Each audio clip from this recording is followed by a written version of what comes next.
The massive doors of the Galactic Council chamber slid open with a soft hiss. Every being in the room turned to look. Some used eyes. Some used sensors. Some used organs that humans had no words for. But all of them focused on the two figures walking through the entrance. Commander. Danny Sullivan stepped into the chamber first. He was a tall man with short brown hair and calm blue eyes. He wore the dark blue uniform of Earth's United Space Command. Beside him walked Lieutenant Katie Morgan. She had auburn hair tied back in a simple ponytail and green eyes that moved constantly. Taking in every detail of the massive room around them, the council chamber was enormous. It was built to hold representatives from over 200 species. The ceiling rose so high that clouds of vapor drifted near the top. Platforms of different sizes floated at various heights, each one designed for the specific needs of its occupants. Some platforms held water. Some were heated to extreme temperatures. Some were filled with gases that would kill a human in seconds. Danny had studied the briefing materials for weeks. He knew what to expect. But knowing something and experiencing it were very different things. The whispers started immediately. Danny's translator, a small device implanted behind his ear, picked up fragments of conversation from across the chamber. "Deathworlders," someone said. "They actually came," another voice added. "They walk on two legs like the Deshans, but their movements are different. More efficient. More dangerous?" High Chancellor Morthix floated at the center of the chamber. He was an ancient being, over 1,000 years old by Earth's counting. His body resembled a jellyfish from Earth's oceans, with a translucent dome and dozens of long tentacles that trailed beneath him. His species, the Venery, had founded the Galactic Council over 50,000 years ago. "The representatives from Sol 3 may approach," Morthix announced. His voice was soft and musical, but the translator gave it a formal tone. Danny and Katie walked forward. Their boots made soft sounds against the smooth floor. Every step seemed to echo in the sudden silence that had fallen over the chamber. As they passed the delegation from the Velkari Consortium, Danny noticed the ambassador physically recoil. The Velkari were crystalline beings, beautiful and fragile. Their homeworld had gravity less than half of Earth's. To them, Danny and Katie must have looked like walking tanks. The Kyrix delegation watched them with compound eyes that never blinked. The Kyrix were insectoid, with hard shells and multiple limbs. They had evolved on a world where the most dangerous predator was a small creature roughly the size of Earth's housecat. They had never developed the concept of an apex predator till they encountered other species in the galaxy. Danny stopped at the designated spot, a circle of light on the floor, about 20 meters from Morthix's platform. Katie stood beside him, her posture relaxed but ready. Old habits from her military training never really went away. "I am Commander Danny Sullivan of Earth's United Space Command," Danny said. His voice was steady and clear. "This is Lieutenant Katie Morgan. We come as representatives of humanity to formally request membership in the Galactic Council." Morthix's tentacles rippled in a pattern that Danny's briefing materials identified as thoughtful consideration. "Your request has been received and recorded. However, before the Council can consider your petition, there are matters that must be addressed." "We understand," Danny replied. "We are prepared to answer any questions the Council may have." A new voice spoke up from one of the higher platforms. "I have a question." Danny looked up. The speaker was Ambassador Zilveth of the Veshan Collective.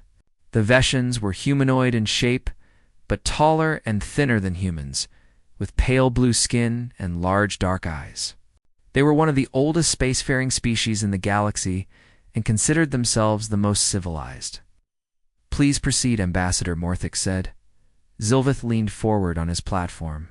"Your species comes from a world that our scientists have classified as a Category 12 death world. Are you aware of what this means?" Danny nodded. "We are aware of the classification system. We are also aware that Earth received the highest danger rating of any known inhabited world." "And yet you seem proud of this fact," Zilveth observed. His tone carried a mixture of confusion and disgust. Katie spoke for the first time. "We are not proud of it, Ambassador. We simply accept it as reality. Earth is our home. We did not choose the conditions we evolved in. Perhaps not, another voice called out. This came from the Morvax delegation. The Morvax were aquatic beings who attended council sessions in specially designed water tanks. But you did choose to leave your world and venture into space. You chose to spread your presence beyond your own system. That was a choice. Danny turned to address the new speaker. Yes, it was. Humanity has always explored. It is part of our nature. When we looked up at the stars, we wanted to know what was out there. We wanted to meet other species, to learn from them, to share what we have learned, to conquer them, Zelvith interrupted. We have studied your history, human. Your species has a long record of violence and conquest. Danny did not deny it. Our history contains darkness. We do not hide from this truth. But our history also contains growth. We have learned from our mistakes. The wars that once divided our species ended generations ago. Humanity is united now. United in what purpose? Morthix asked. The question seemed genuine rather than accusatory. Katie answered. United in the desire to survive and to build a better future. That is what has always driven us. On Earth, survival was never guaranteed. We had to fight for it. We had to work together. We had to adapt to challenges that would have destroyed other species. The chamber fell silent again. Danny could see the effect Katie's words had on the assembled delegates. They were not used to hearing species talk about survival as a struggle. For most of them, survival was simply assumed. Their homeworlds were gentle places with stable climates and few dangers. Morthix floated a little lower, bringing himself closer to eye level with the humans. The Council has many concerns about admitting humanity. Your world, your biology, your history, all of these raise serious questions. Before we can proceed, we must understand what we are dealing with. Danny met the Chancellor's gaze directly. He knew that prolonged eye contact was considered aggressive by many species. But he also knew that looking away would be seen as weakness. Humans could not afford to appear weak here. Then let us help you understand, Danny said. Ask your questions. We will answer honestly. Humanity has nothing to hide. Morthix's tentacles rippled again. Very well. Let us begin with the most basic question. Describe your homeworld. Tell us about the place that created you. Danny took a breath. This was the moment they had prepared for. The moment when the galaxy would learn what it truly meant to be human. He began to speak. Danny paused for a moment before speaking. He looked around the council chamber at the hundreds of alien faces watching him. Some showed curiosity. Some showed fear. Many showed expressions he could not read at all. Earth, he began, is the third planet from our sun. It is a rocky world with a diameter of about 12,700 kilometers. Roughly 70% of the surface is covered by liquid water. A sound of distress came from somewhere in the chamber. Danny continued as if he had not heard it. The remaining 30% is land, divided into several large continents and countless smaller islands. The terrain varies greatly. We have mountains that reach nearly 9 kilometers into the sky. We have valleys that drop below sea level. We have frozen wastelands at the poles and burning deserts at the equator. Katie watched the reactions of the delegates. The Velkari ambassador had turned a pale shade that suggested extreme stress. The Kyriks were clicking their mandibles in what she recognized as nervous behavior. Even the Decians, who usually maintained perfect composure, seemed unsettled. What is the gravity of your world? Morthix asked. Approximately 9.8 meters per second squared, Danny answered. The reaction was immediate. Several delegates began speaking at once. The Velkari ambassador made a sharp sound and had to be steadied by his aides. The Morvax in their water tanks created waves that splashed against the transparent walls. Morthix raised a tentacle for silence. It took several moments for the chamber to calm down. That is nearly twice the gravity of most inhabited worlds in the known galaxy, Morthix said. His voice had lost some of its calm tone. How does your species function under such conditions? Katie stepped forward slightly. We evolved there, Chancellor. Our bodies are adapted to Earth's gravity. Our bones are dense and strong. Our muscles are powerful enough to move efficiently. Our hearts are capable of pumping blood against the constant pull of gravity. To us, it simply feels normal. Normal, the Veshan ambassador repeated. The word came out flat, as if he could not quite believe it. What about your atmosphere? Another delegate called out. This was a small being from a species Danny did not immediately recognize. What do you breathe? Our atmosphere is composed primarily of nitrogen, about 78%, Danny explained. Approximately 21% is oxygen. The remaining 1% consists of various other gases. The chamber erupted again. This time, the sounds were clearly ones of horror. Oxygen. The small delegate shrieked. You breathe oxygen. We require it to survive, Katie confirmed. D. Without oxygen, a human will lose consciousness within minutes and die shortly after. But oxygen is corrosive, the delegate protested. It destroys organic matter. It feeds fires. It is one of the most dangerous gases in the universe. Danny nodded. All of that is true. It is also essential to our biology. Our cells use oxygen to produce energy. The process is called respiration. Every breath we take brings oxygen into our lungs, where it enters our blood and travels to every part of our body. You are oxidizing, Morthix said slowly, as if working through the concept. Constantly. From the inside, in a manner of speaking, yes. Morthix was quiet for a long moment. His tentacles had stopped moving entirely, which Danny's briefing materials suggested indicated deep shock. Let us move on, the Chancellor finally said.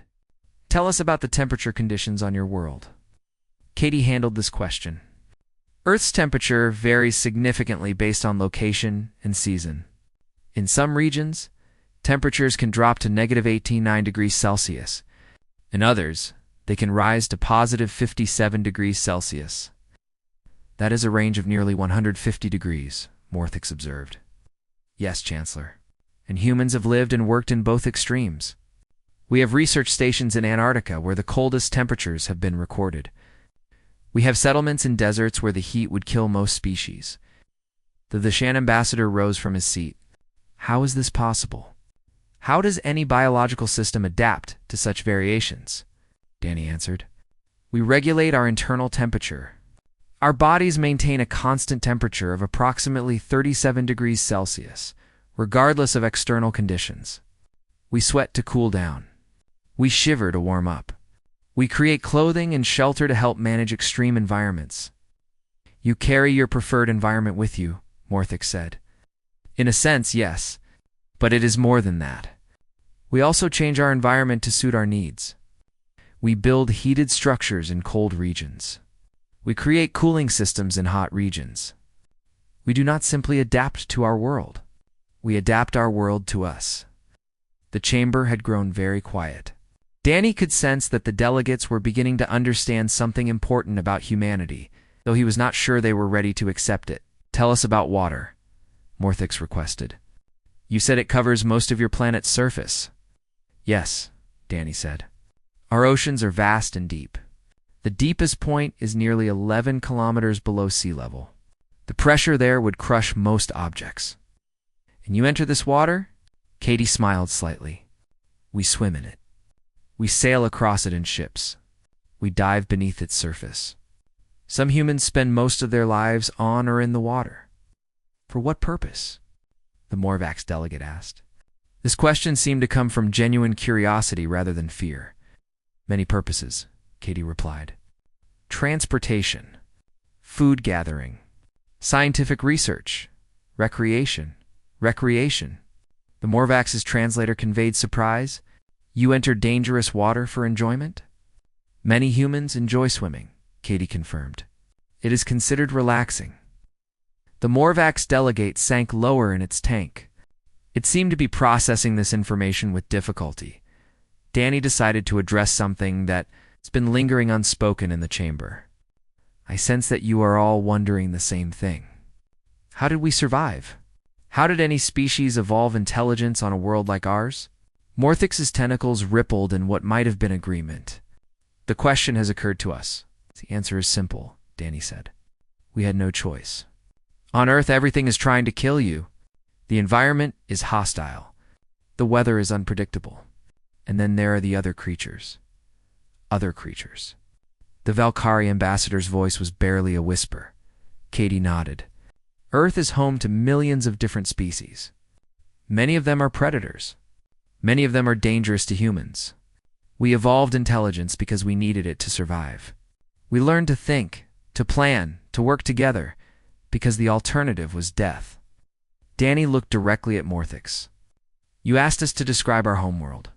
This is Earth, a world of extremes, a world of danger, a world that forged humanity in fire and ice and blood.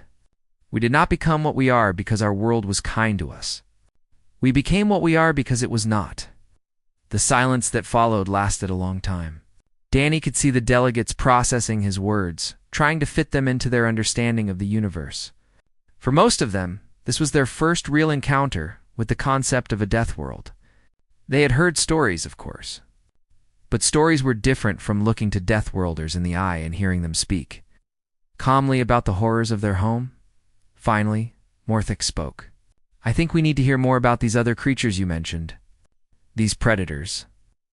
Danny and Katie exchanged a glance. They both knew this was where things would get really interesting. Of course, Chancellor, Danny said. Let me tell you about sharks. Danny activated the holographic projector on his wrist unit.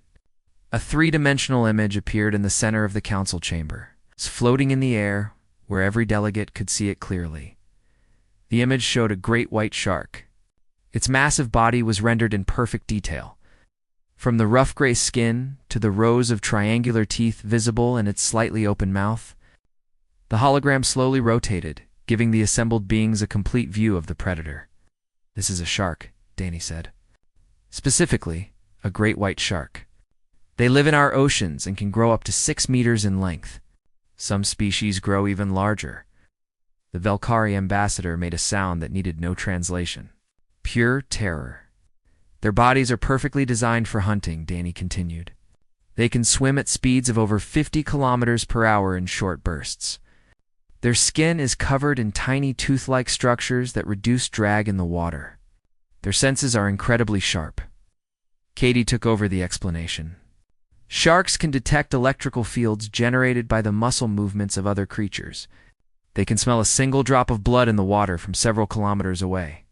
They have been evolving for over 400 million years. They are older than dinosaurs. Older than trees. What are dinosaurs? Someone asked from the back of the chamber. Extinct creatures from our planet's past, Katie answered. Giant reptiles that ruled Earth for over 150 million years. Some of them were larger than this chamber. The hologram shifted to show a Tyrannosaurus Rex. The massive predator stood frozen in mid-stride. Its enormous jaws opened to reveal teeth the size of bananas. Even as a hologram, it was terrifying. Several delegates left the chamber.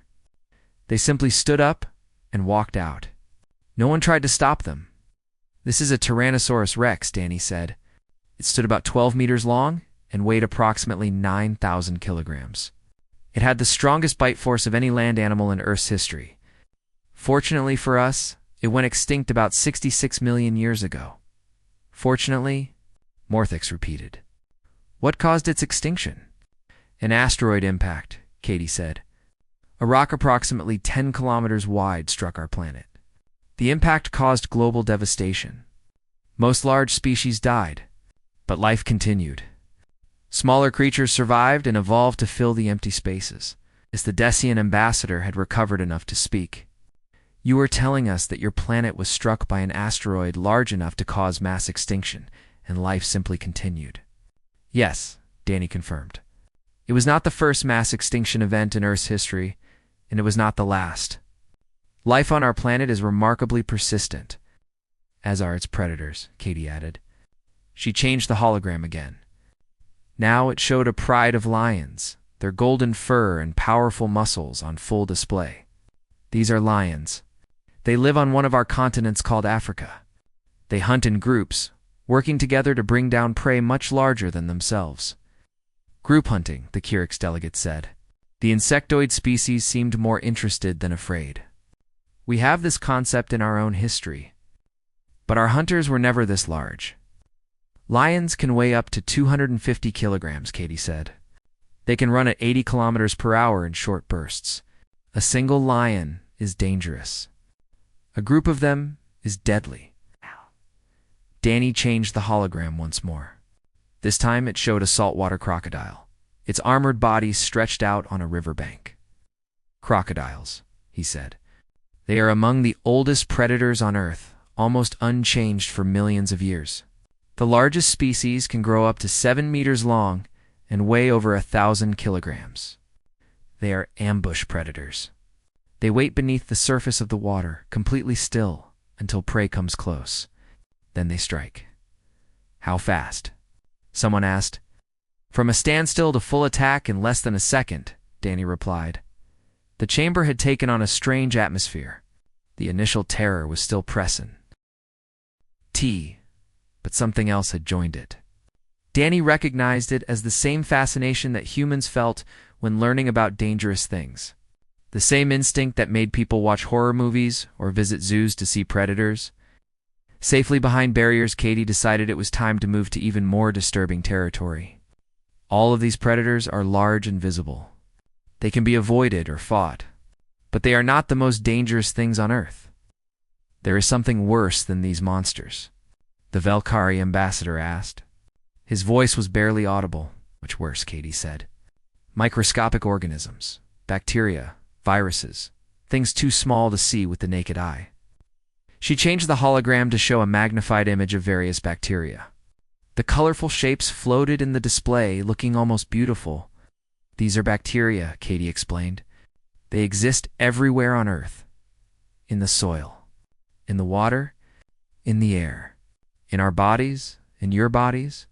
Morthix's tentacles had gone completely still again. The average human body hosts trillions of bacteria, Danny said. Most of them are harmless, or even helpful. They help us digest food. They protect us from other more dangerous microorganisms. We could not survive without them. But some of them are dangerous, Katie continued. Some bacteria can cause diseases that kill within days. Throughout human history, bacterial infections have killed billions of people. The chamber was silent. Even the translator seemed to have trouble conveying the concept. And then there are viruses, Danny said. The hologram changed to show various virus structures, even smaller than bacteria. They are not even truly alive by most definitions. They are simply packages of genetic material that invade cells and reprogram them to make more viruses. Your own cells betray you? The Kirix delegate asked. In a sense, yes. Viruses have caused some of the worst disasters in human history. One disease, called the Black Death, killed approximately 1/3 of Europe's population in the 14th century. Another, called the Spanish flu, killed up to 50 million people in the early 20th century. Katie let that information sink in before continuing. We cannot eliminate these threats. They are too numerous, too adaptable. So instead, we developed immune systems. Our bodies are in constant war with microscopic invaders. Every moment of every day, your body is fighting and killing thousands of organisms that are trying to harm you. And you consider this normal? Morthix asked. We consider this life, Danny replied simply. The Theshan ambassador stood again. His earlier hostility had faded, replaced by something that looked almost like respect. Your species fights battles we cannot even see. You carry armies inside your bodies. You share your world with monsters. And yet you survive. We do more than survive, Katie said. We thrive. Humans have spread across every environment on Earth. We have settled the frozen poles and the burning deserts. We have built cities and civilizations. We have created art and music and science. The challenges of our world did not defeat us. They made us stronger. Danny nodded. Every difficulty we faced forced us to become better, to think harder, to work together more effectively, to never give up, no matter how bad things seemed. Morthix floated lower, bringing himself to eye level with the two humans. I am beginning to understand why your species is classified as it is. You are not merely survivors. You are something else entirely. What would you call us? Katie asked. Morthix considered the question for a long moment. Persistent, he finally said. Impossibly, terrifyingly persistent. Danny smiled slightly. That might be the best description of humanity I have ever heard. The Chancellor's tentacles rippled in what might have been acknowledgement. But I still have questions. You have told us about the dangers of your world. Now tell us what humans do about them. Tell us how you respond to living in such a place. Katie and Danny exchanged another look. This was the part of their presentation they had been waiting for. Chancellor, Danny said, let me tell you about what humans do for fun. The council chamber had settled into an uneasy quiet. The delegates had heard about the horrors of Earth, about its crushing gravity and corrosive atmosphere and deadly predators. They thought they understood what they were dealing with. They were wrong. Danny changed the holographic display once more. It now showed a mountain peak covered in snow and ice, with a tiny figure climbing near the top. This is Mount Everest, Danny said. It is the highest point on Earth's surface, nearly 9 kilometers above sea level. The air at the summit contains only about 1/3 of the oxygen found at sea level. Temperatures regularly drop below -40 degrees Celsius. Winds can exceed 200 kilometers per hour. A hostile environment, Morthix observed. I assume no humans live there. No humans live there permanently, Katie agreed. But they visit frequently? Visit. For what purpose? Danny smiled. To reach the top. The silence that followed was profound. Morthix's tentacles twitched in patterns that suggested deep confusion. I do not understand, the Chancellor admitted. You climb this mountain despite the danger. Despite the conditions that would kill you? Because of them, in some ways, Katie explained. Climbing Everest is considered one of the greatest challenges a human can undertake. Thousands of people have done it.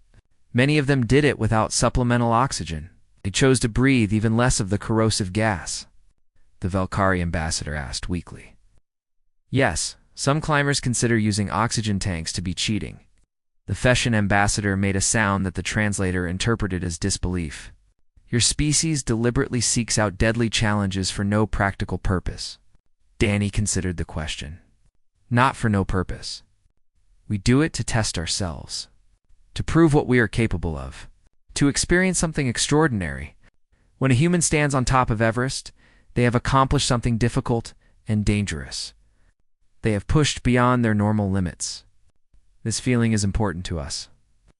Katie changed the hologram to show an underwater scene. A human diver in a small submersible was descending into deep blue darkness.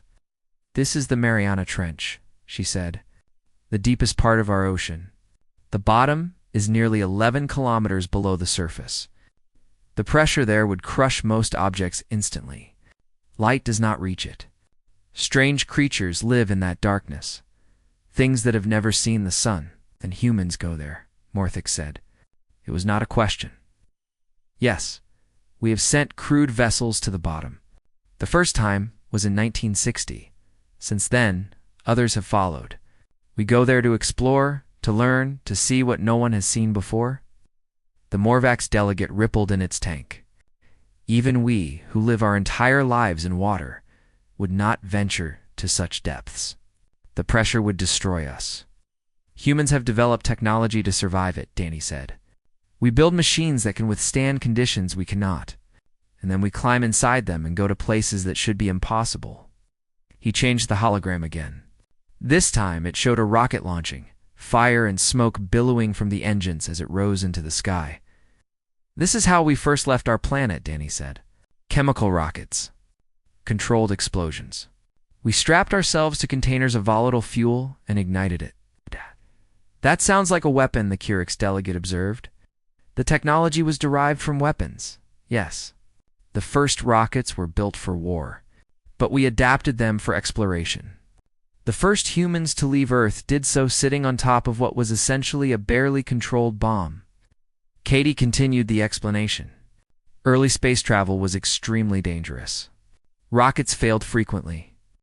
Several astronauts died during launches or re-entries. But for every person who died, 10 more volunteered to take their place. The chance to be among the first humans in space was worth the risk to them.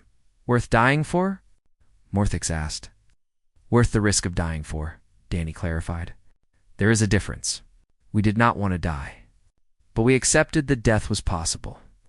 The goal was important enough to justify that acceptance. The Veshan ambassador had moved to the edge of his platform, leaning forward with an intensity that surprised Danny. What was the goal? What drove your species to take such risks? Katie answered. Curiosity. The desire to know what was out there, to see new things.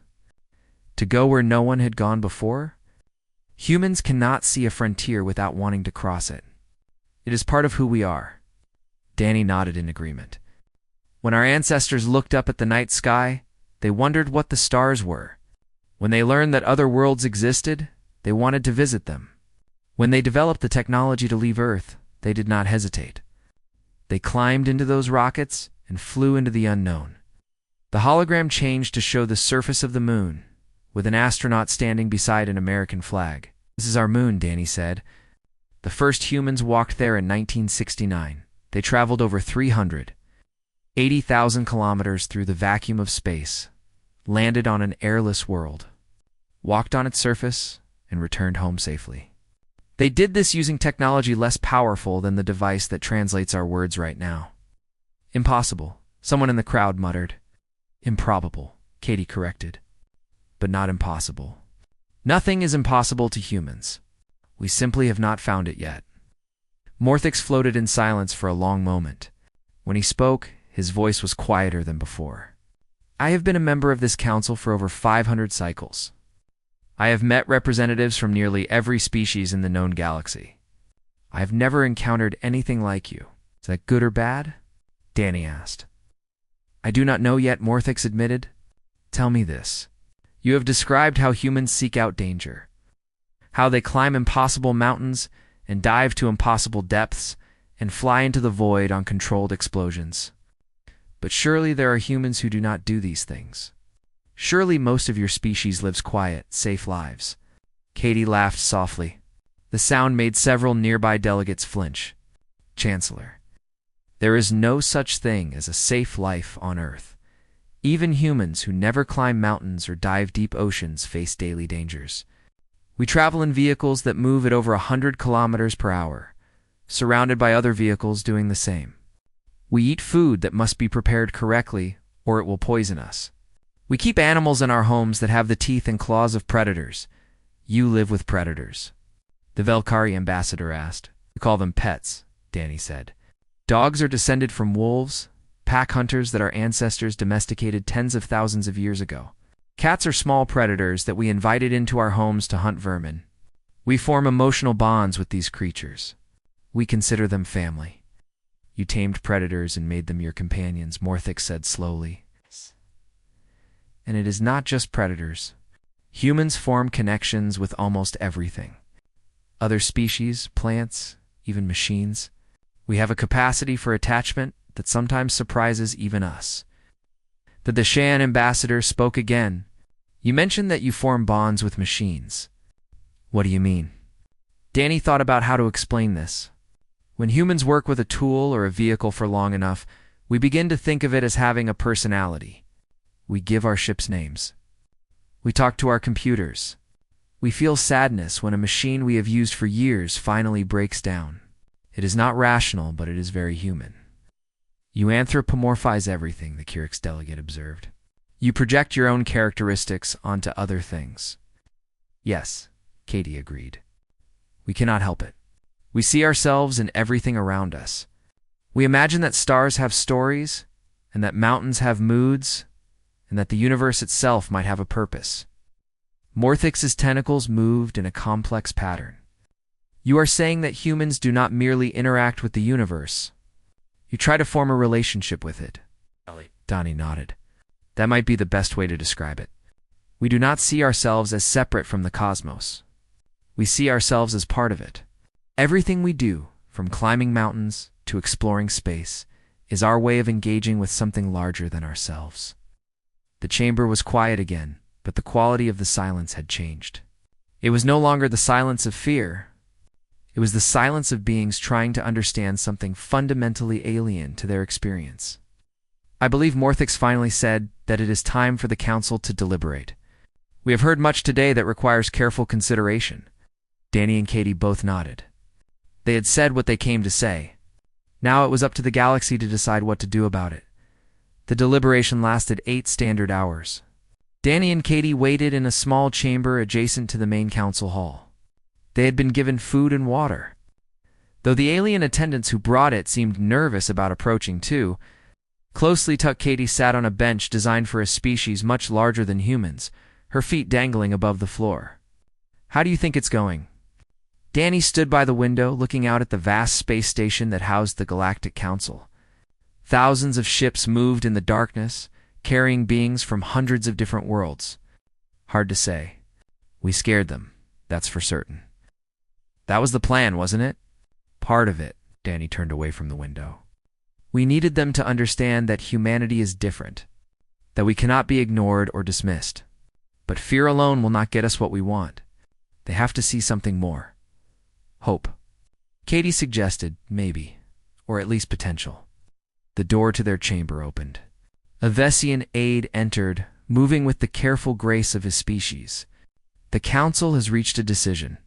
Your presence is requested. Danny and Katie followed the aide back to the main chamber. The atmosphere had changed dramatically since they left. The fear was still present, visible in the way some delegates avoided looking directly at them. But there was something else now, something harder to define. They took their positions in the circle of light. High Chancellor Morthix floated at the center of the chamber, his tentacles moving in slow, deliberate patterns. Representatives of humanity, Morthix began. The Council has deliberated on your request for membership. The discussion was extensive and at times difficult. Many concerns were raised. Danny remained still, his face carefully neutral. Beside him, Katie did the same. Your species presents challenges that this council has never faced before, Morthix continued. You come from a world of impossible conditions. You possess a biology that terrifies us. Your history contains violence and conflict on a scale that most species cannot imagine. By any rational measure, you should not be admitted to this body. Katie felt her heart sink.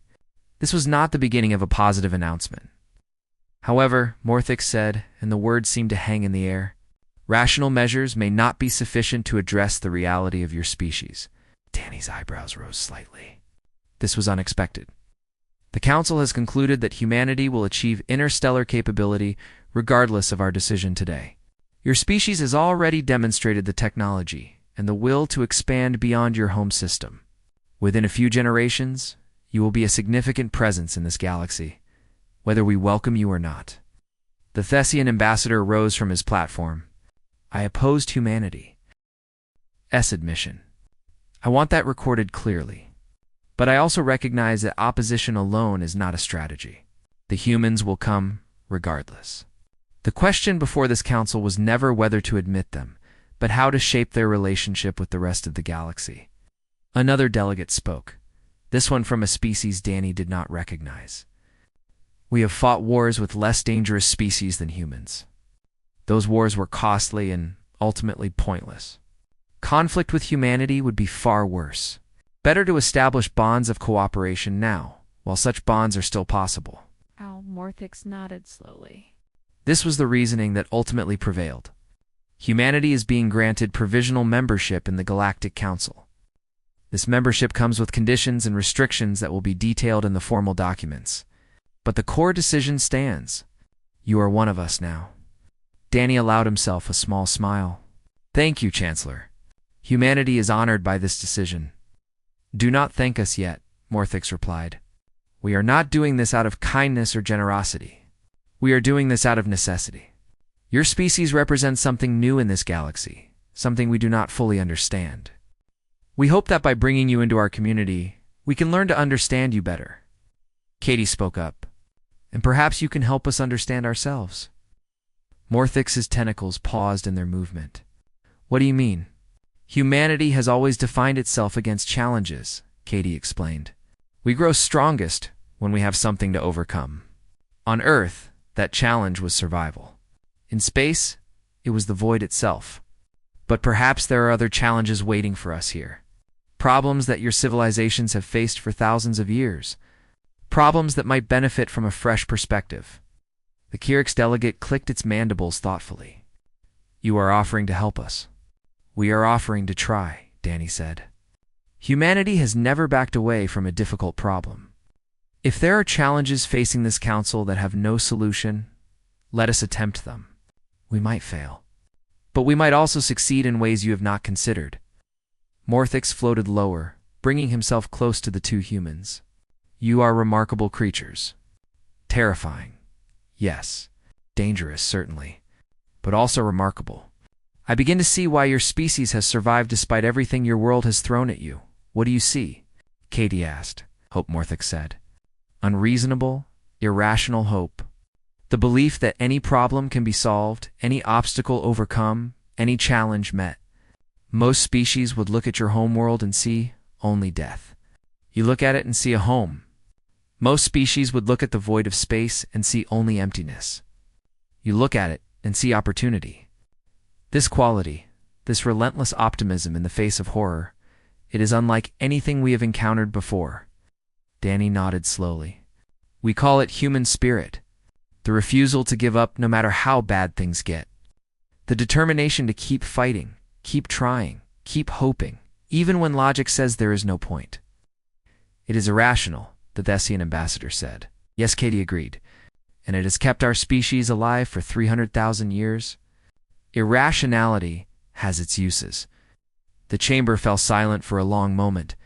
Then, unexpectedly, the Veshan ambassador made a sound that the translators struggled with. It took Danny a moment to realize it was laughter. Irrationality has its uses, the ambassador repeated. I will remember that phrase for a very long time. The formal proceedings concluded shortly after. Documents were transmitted, agreements recorded, and the bureaucratic machinery of galactic governance set into motion. Danny and Katie stood through all of it, answering questions and providing clarifications as needed. When it was finally over, they walked together through the corridors of Station Meridian Prime, heading back to their ship. The other beings they passed gave them a wide berth, but the reactions were different now. There was still fear, still caution, but there was also curiosity, and in some cases, something that looked almost like respect. We did it, Katie said quietly. We're actually in the first step, Danny replied. The real work starts now. We have to prove that their trust was not misplaced. Do you think we can? Danny considered the question carefully. They were walking past a viewport that looked out on the endless stars. Somewhere out there, far away, was Earth, a small blue marble of a world, insignificant in the vast cosmic scale. But it had produced something unique. Something that had clawed its way up from the mud and the blood and the fire to stand among the stars. I think, Danny said finally, that humanity has faced worse odds before. We survived ice ages and plagues and extinction events. We survived ourselves, which was the hardest challenge of all. Compared to what our ancestors overcame, this should be easy. Katie smiled. Nothing about this will be easy. No, but when has that ever stopped us? They continued walking, two small figures in a vast station filled with alien life. Behind them, in the council chamber, representatives of 200 species were still processing what they had witnessed. The universe would never look quite the same to them again. Humanity had arrived, and the galaxy, for better or worse, would have to adapt. As Danny and Katie approached their ship, a young Velkari stepped out of the shadows. The crystalline being was smaller than the ambassador they had met earlier, possibly a junior aide or student. Excuse me, the Velkari said. Its voice was soft and hesitant. I wanted to ask you something, if you do not mind. Katie turned to face the being. Of course, what would you like to know? The Velkari seemed to struggle with the question for a moment. Are you really not afraid? Of your world. Of all the things you described? Danny thought about how to answer. We are afraid, he admitted. Humans feel fear just like anyone else. But we have learned not to let fear stop us. We feel it, acknowledge it, and then move forward anyway. How? The Velkari asked. How do you do that? Katie knelt down to bring herself closer to the young alien's eye level. Practice, she said gently. A lifetime of practice. We train ourselves to act despite fear. We learn from those who came before us. We support each other through difficult moments. Fear is part of being alive, but it does not have to control us. The Valkyrie was quiet for a long moment. Then it did something that surprised both humans. It stepped closer, closing the distance that its species normally kept from dangerous things. "Thank you," the Valkyrie said. "I think I understand a little better now." It turned and walked away, leaving Danny and Katie standing by the airlock of their ship. "Well," Danny said, "that might be the most important conversation we had today." Katie nodded. "One being at a time. That's how change happens." They boarded their ship and began the journey home. Behind them, Station Meridian Prime continued its slow orbit, carrying the hopes and fears of a galaxy that was just beginning to understand what humanity truly meant. And somewhere in the council chamber, High Chancellor Morthix looked at the empty circle of light, where the humans had stood and wondered what the future would bring.